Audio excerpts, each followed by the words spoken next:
बाक़ी तो इनके धमकियों मना मिलन पे SSP जो आपको PR हुआ इन्हें मैसेज किया मना तू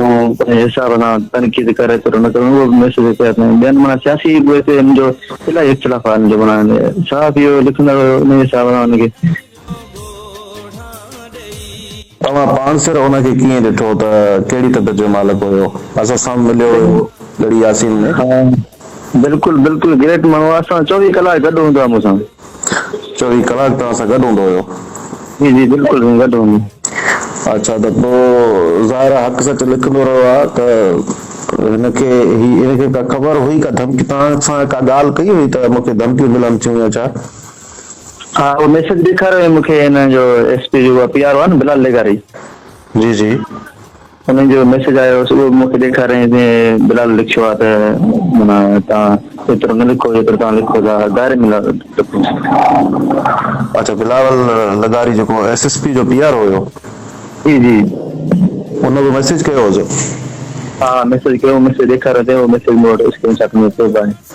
तो तव्हां छा था सम्झो या वारस छा था सम्झनि त को SSP जे PRO जे तरफ़ां का अहिड़ी हरकत कई वई आहे या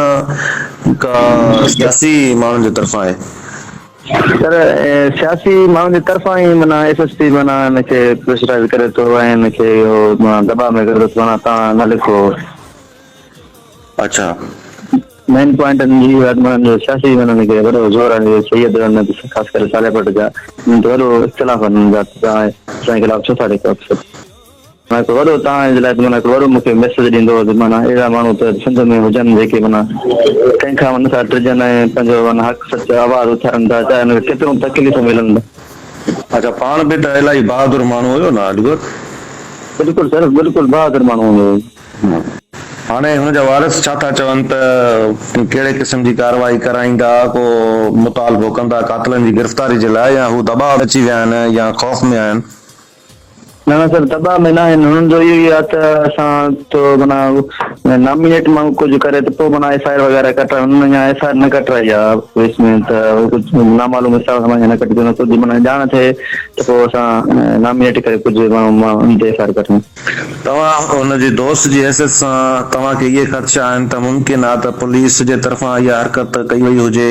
या सियासी माण्हुनि जे तरफ़ां का हरकत कई वई हुजे पर अञा चवण खां इहे शयूं जेके आहिनि त वक़्त खां अॻु हूंदो बिल्कुलु बिल्कुलु बिल्कुलु असांखे इहे माना ख़दशा आहिनि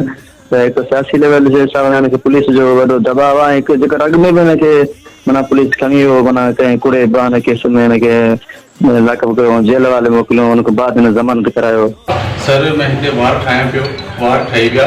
पोयों खत वठां पियो भले ठहणा पियो ठीकु आहे अचानक हमराह हेॾो पोयों आयो आहे साइड तो ठीकु आहे मूंखे जो भेण की आई पंहिंजा बच्चा संभाल ठीकु आहे मैं पंहिंजा बच्चा होॾे बेंच ते हेठो तुंहिंजा ॿार हिते गॾु हुया नंढड़ा जी हा नंढड़ा ॿ पुट हुया ठीकु आहे मैं बेंच ते हेठो छुपायां पियो बाल